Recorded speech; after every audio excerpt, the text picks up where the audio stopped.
for the sake of time. And we are recording this. The recordings will be available later on through TSEN. And I think Kristen is on here with TSEN. She can speak to that towards the end if you want to, where things will be available after the fact. But I am Dr. Michael Ford. I'm principal at Randolph Howell Elementary STEM School in Murray County. We're going to talk about Attribute 5 this afternoon. It's community partnerships, an overview of that. And we will get rolling. I will, as we roll through this, I'll answer questions towards the end.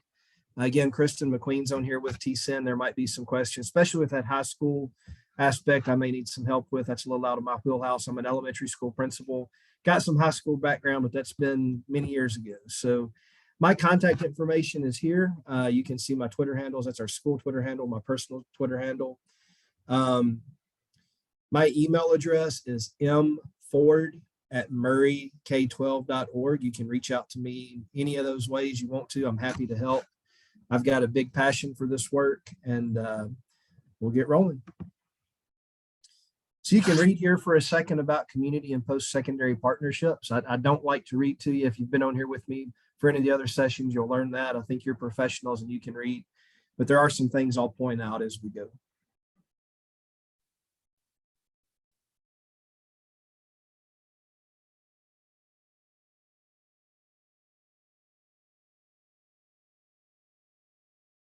I think the cool thing about this attribute, especially being an elementary school principal, it's that connection piece. You'll see those orange words there, but it really gives kids an opportunity to learn and experience and grow and what's outside of the school building, maybe what's outside of their community.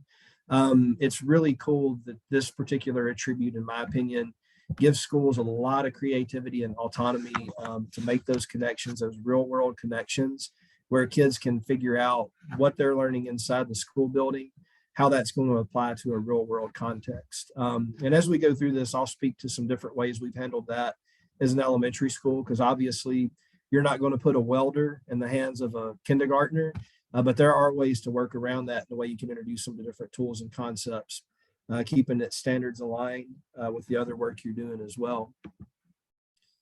Talking about 5.1, partners support instruction. You can read that for a second.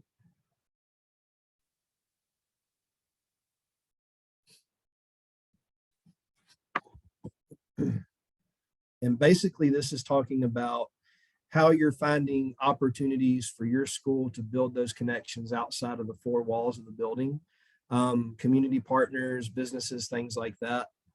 Really, you can get more of an idea by looking at the rubric. Sorry, I have technology issue here every now and then. Our Wi-Fi can get kind of wanky, so if things start getting weird, please excuse me.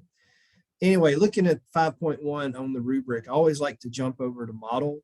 But for this one, I think it can be encouraging for schools if you start at an early stage and work your way up. It can kind of boost your confidence maybe with practice you're already doing. And you'll notice here the orange words do a really good job of showing that scaffolding approach to this rubric. So work is in progress to develop this attribute within the school. So you're thinking about partners supporting instruction.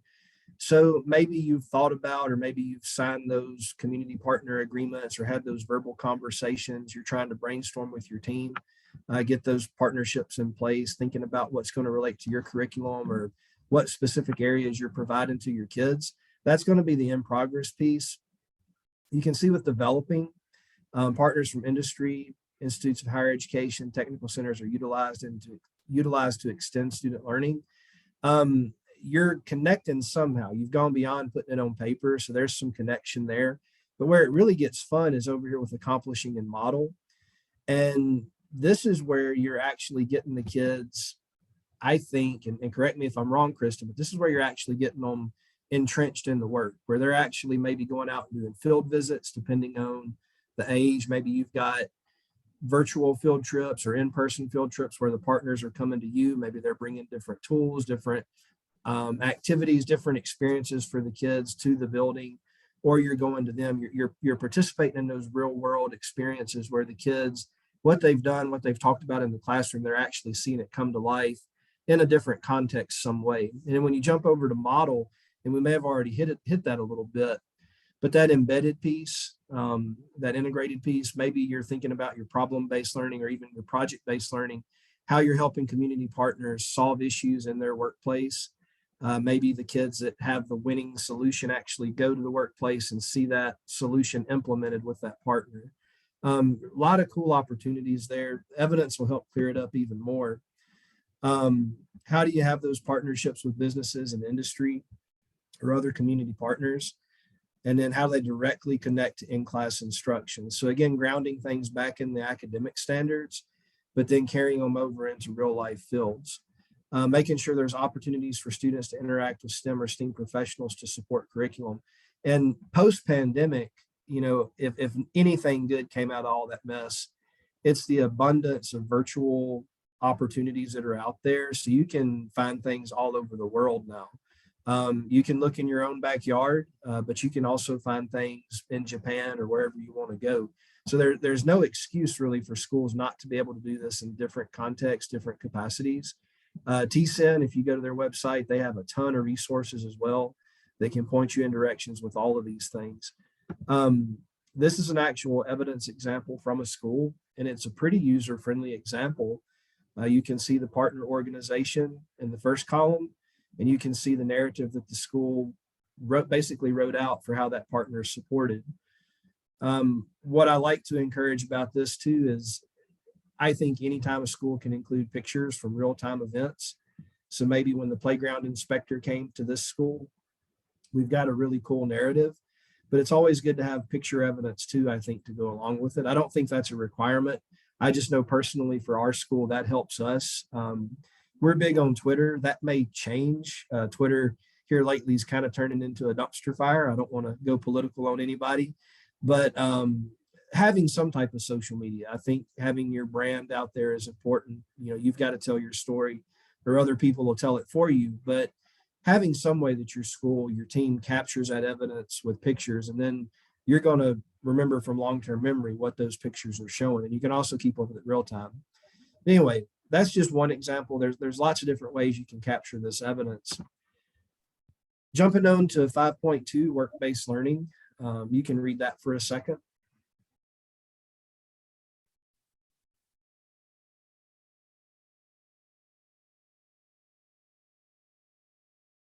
You'll notice with this one, work-based learning experiences increase interest and abilities in fields requiring STEM or STEAM skills for high school students. And there's a really cool progression on the next slide that I absolutely love because it takes some of the stress off you might be feeling if you're a middle school or elementary school. I absolutely love this visual. I want you to take some time to get immersed with this and just kind of how it's laid out, just in case you can't tell. You can see up here a descriptor of how this work-based learning, WBL, work-based learning, how it's going to apply. You can see down here in orange, primarily grades K-5, but it continues up to the higher grades. Then you've got the 6-8 breakout, carries up to 9-12. And you can kind of see how the columns are striped there for each age group. So it's nice here, I think, because I know when our team went through the designation process, we were designated back in 2019. We had a lot of stress around this indicator, this attribute, because it is hard to make sure you're making things relevant to kids, but age appropriate. So I like how this continuum is here. I'll quit talking for a second just so you can spend some time reading this on your own. I say that and I change the slide, sorry. But if you look at the orange words, you can kind of find what hits you. So K-5 is in the first column, 6-8 in the middle, 9-12. And as you go up, the expectation, I think, is that the practices that happen before you continue on wherever you're placed at.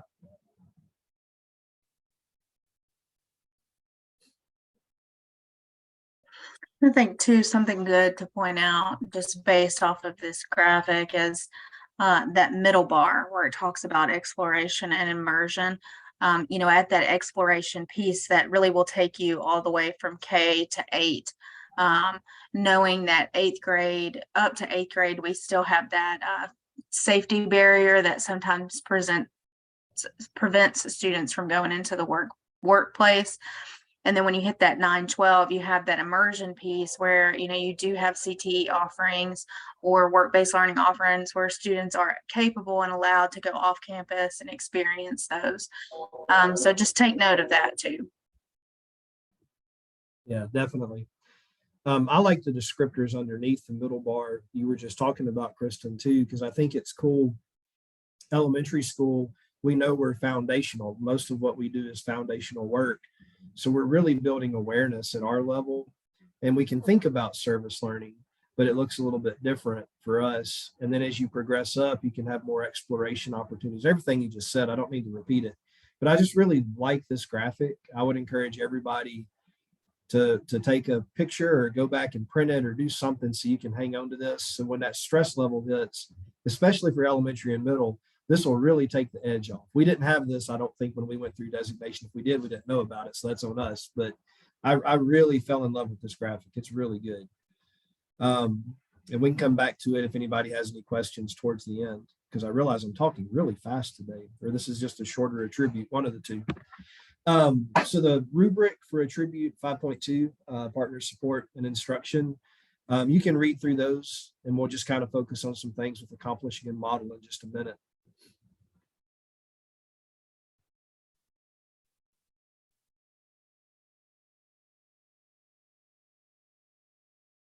I think with this one, the thing to point out, if you notice, you've kind of got one paragraph here, then you'll see a rinse and repeat, rinse and repeat, rinse and repeat, but there are differences. Students are going to rarely have an active work-based learning experience with an external partner in an early model school. For you go to developing, you're going to have one active.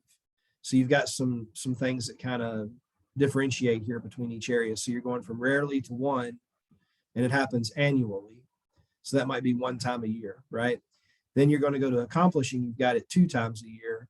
And then model would be regularly throughout the year. So just kind of thinking about overall, how are you giving those experiences to partnerships outside of the building, or how are you getting people to come in really as frequently as possible, as long as it lines up with what you're doing. I think one thing as you work through designation and go through the rubrics and all these attributes, really thinking about how everything overlaps. So you go all the way back to attribute 1 and really crafting, working with your team to craft a really specific, I've got a cough, so I'm going to mute myself. Hold on. Sorry, I've been fighting bronchitis and it's hanging on. Anyway, going back to attribute 1 and really thinking about how you're refining a high quality plan with your team that has long-term and short-term goals. So all this work makes sense, because you want to really try to avoid that trap of making teachers feel like, well, here's one more thing. Here's one more thing. Here's one more thing. If you can lay a really high quality plan out in front of them at the beginning, and you've got benchmark goals along the way, it can really take some stress off your teachers, because they know this is where we're headed. This is what we can expect. We did that in our building. We had a long-term plan that everybody knew from the day one that we decided we're going for this designation. And we worked really hard to benchmark and move towards the goals on that plan. And when I would have people, your resistors, whatever you want to call them, well, we're just doing stuff to do stuff. No, let's pull that plan out and look at it. And so we had words on page, and it was actually things that everybody had a chance to put their voice into. And so when you give people the opportunity to put their voice into something, and then they say they're not going to do it, it gives you the chance as the leader to say, well, wait a minute, you said you wanted to do it. So now kind of being a hypocrite. And you have to know things are going to change. Life's going to change. There's going to be some ebb and flow with it, because for us in our building, this is who we are. This is not a box to check. It's not something we can just hang on the wall. This is who we are. And when it becomes part of your culture and who you are, it stays with you. So anyway, the other piece on here is looking at the work-based learning experience. And you can see that bottom paragraph, it shows up in a developing school. And then it kind of grows as you move from accomplishing to model. And again, think back to our visual here and how that's going to look different for an elementary, a middle, or a high school. Or if you're in like a unit school, because I know every school is a little bit different. You might have a K-12 school. You might have a 5-8. You might have a 7-9. I mean, there can be lots of different mix-ups. So just kind of thinking about how this can apply or be broken apart to fit your context. I think that's really important. Looking at some evidence for 5.2, what students have access to participate in. You can read those two bullets if you would like.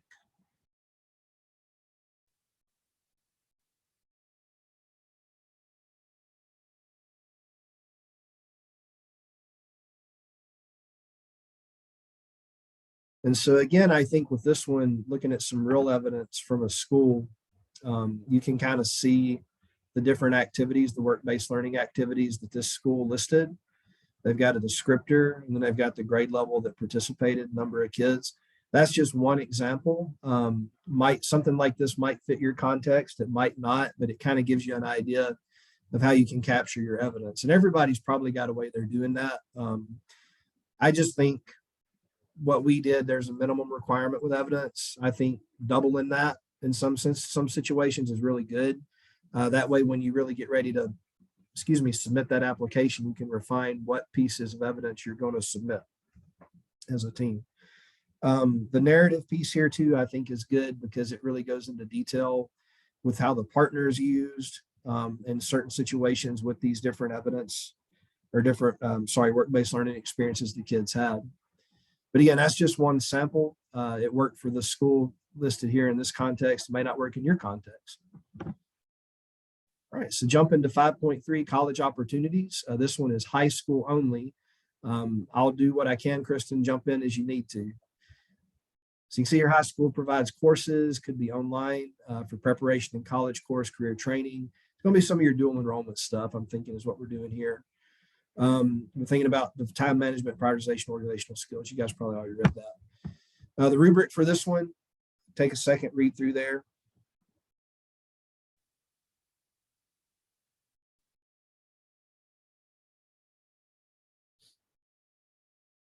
Kristen, I might ask you to speak to this rubric a little bit, especially with the online piece. Just because, again, it's a little bit out of my wheelhouse in elementary.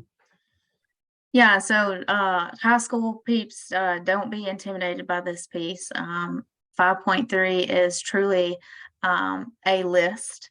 It's truly just writing or putting in all your EBSOs that you have to offer for students. You can see on the model, either you in the early stage, you don't have any dual enrollment or EBSO courses that you're able to offer students. It does speak to being online or in person. So that means that a CTE certification or a community college or local university is partnered with the school and offers something online for students to take, which can be counted. Or you have a professor that attends the school and teaches a specific class or a specific course for those students, and those can count as well. When we're looking at model for that, 15 college credits are being offered. When you look at accomplishing, it's 12. And really being able to showcase what post-secondary partnerships that the school has affiliation with. If you have college credits in place, then you more than likely have connections with those post-secondary offerings. Also any CTE pathways where students are able to earn certification, more than likely you're going to have a partnership with those industry that you can also list here. So it really is just asking you to list those credits for that. Great, thank you. And the evidence is going to basically be what Kristen just said, but we'll still look at those slides. Yeah, and I'm pretty sure it's a pre-made table in the application, if I remember correctly. We're recording, but don't quote me on that at the same time. But I'm pretty sure that it's pre-made table, and you just have to go in and list those catalogs. Yeah, master schedule, it says. So cool. All right. Jumping into thinking about STEAM, because you can choose now to be STEM accredited or STEAM accredited as you go through that. Excuse me. Let me get a drink of water before I cough. Sorry about that. You can choose STEAM or STEM accreditation. And so basically this is going to tell you a lot of the stuff we talked about before. How are you making sure you're integrating the arts throughout it? That's really what that boils down to. So maybe you've got a drama class, theater class and you work with a local community theater to design some type of play, some type of background. There's lots of different ways. Maybe you can bring somebody in from, you've got to just think about the different art programs that you're offering. It's going to vary by school. So I think now what we get into is an overview of the actual application process, if I'm not wrong. The resources and downloads page, is that showing up? I don't know why it does this. Hold on. I can take them on a tour of that here in just a second. That would be awesome because my Yeah. And this just kind of gives just kind of like a recap, knowing that this is our final webinar of the series, knowing that this is attribute 5. I do always like to point out, even though community partnerships and post-secondary partnership have their own specific attribute in 5, there really should be a high presence of both partnerships and post-secondary partnerships throughout the entire application, because these stakeholders should be a part of your STEM action plan, which is 1.1. And, as we move into the 2s, we should see a high presence of partnerships in those 2s. And when we really think about 5.1, we talked a lot about engaging with partners, and, a natural progression for that is, starting using partners as guest speakers. That's where a lot of us feel comfortable, and a lot of us, are able to scaffold from there. I always encourage that as you get these guest speakers in, that you start to push your teachers to think outside the box and how you can utilize that partnership outside of just guest speaking. Although guest speaking is wonderful, but thinking of ways that we can utilize that partner in other ways, such as having them provide feedback on our PBL, knowing that they are going to be the expert in that. Have them come in to be authentic audiences for our students after they've completed a specific PBL. So there are multiple ways that we can tap into partners, and really the 5s, 5.1, 5.2 is really showcasing what those partners look like. Another thing that I always like to point out when we think about 5.2, which is work-based learning, we've really talked about that table and what it looks like per grade band. Another piece to that, and even in the sample evidence, you can see that they had Garden Club listed and Beta Club listed. A lot of what we've put in 2.7, which is our enrichment learning activities, can also kind of co-qualify as work-based learning, especially if there is a community partner connection. Knowing that Beta Club and Garden Club are heavily involved with the community, whether it be with master gardeners or local organizations in the community.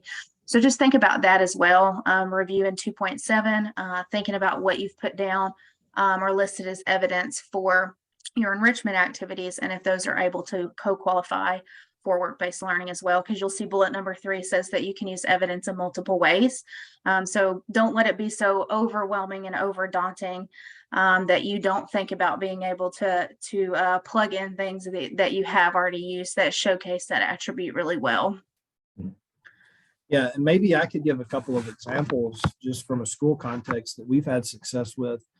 And I think what Kristen's saying about seeing the repetition of the community partner through every attribute, that's really important, because I know when we were cataloging our evidence, we had a pretty long list of community partners, but there were some that we had more time invested with, more experiences with than others. Some were more like surface level, or maybe just for 1 or 2 grade levels. Some carried through the whole school.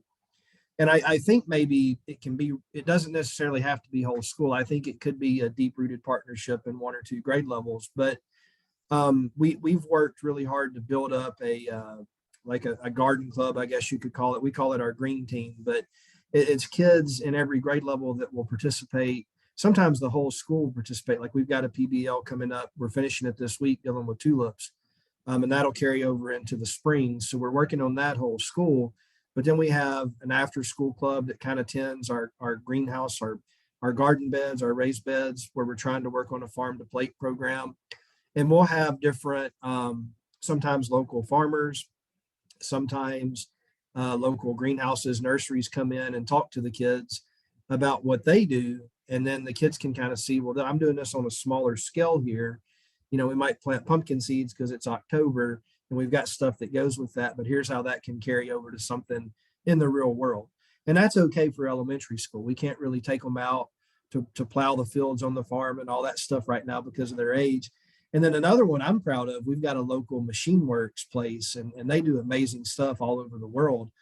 And we've built up a pretty solid 3D printing program here. So we'll kind of, if you're familiar with 3Doodlers, the little 3D printing pens, we'll introduce those in kindergarten and first grade because it's more tactile, it's more appropriate for the kids. And as they get a little older, second, third, fourth, we'll start introducing Tinkercad, other programs with coding for the 3D printers where they can start designing their own projects. And the cool thing with this machine company, they're using the large scale 3D printers where they're 3D printing metal products and carbon products and things like that. So our older kids in fourth grade can see how a project the work they're doing, they can see how that carries over to the real world, to a career, is what I'm trying to say. And again, we can't take our kids to a machine works. It's not safe. You don't want 10-year-olds running around a bunch of welders and laser cutters and all that stuff, but they're really good at bringing a traveling field trip here. So they'll come out, bring what they can bring. And a really cool thing, they actually just connected one of our students. We have a house system here. So if you think about Harry Potter or Ron Clark house system, everybody's in the house. That's part of our behavior incentive program across the school. But we have Friday morning celebrations. So one of our students felt like we needed a tangible for whichever house is winning so they could physically see you're winning. So he designed a trophy, and he doesn't know this yet, but his design that he worked on, the program he could work on through Tinkercad, his design was carried over to the machine company, and they actually made one out of metal. So it's a multicolored metal trophy based on his design. So that's going to be really cool for that kid when he sees what he made come to life. And it was actually my son, so I'm kind of proud of it.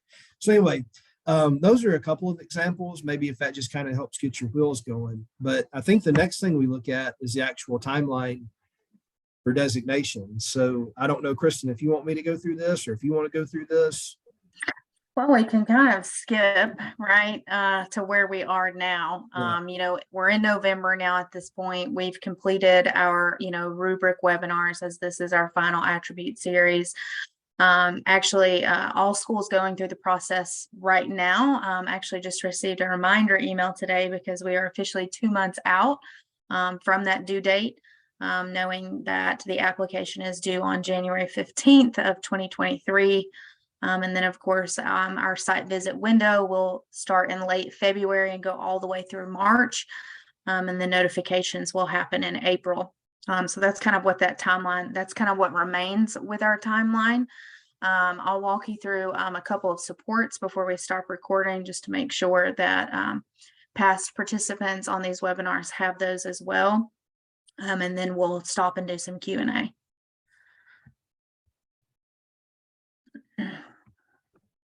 So you want to walk through the supports now? Because I think. Do you have any more slides? Are there any more slides? No, the last one's just your contact information, your email. Perfect. Yeah. So I'll go ahead and snag the screen from you. Yeah, go right ahead.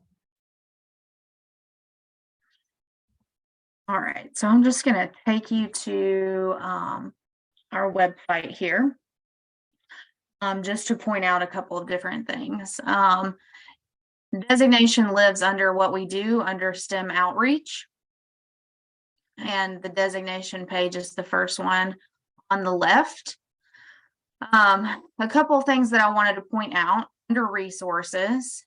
If you scroll down to the bottom, you will see our webinar designation series. We actually already have 3 of those up. Of course, now it's not going to load, but it loaded. Oh, maybe it will load. So you can see that our overview is up, attribute 1 is up, attribute 2 is up, and 3 and 4 and 5 will be up by Friday. So again, you can access the webinars here. You can also access previous years. All of these supports are downloadable, making sure that you have familiarized yourself with our rubric.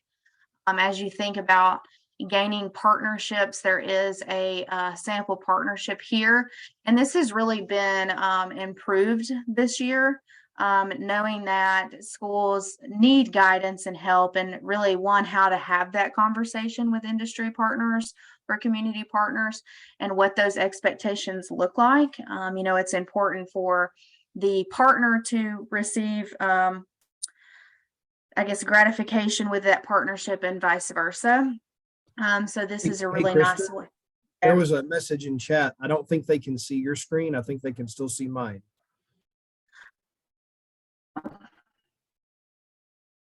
Well, let's try again. I can do, maybe do I need to stop share on my end? Yeah, stop sharing. There we go.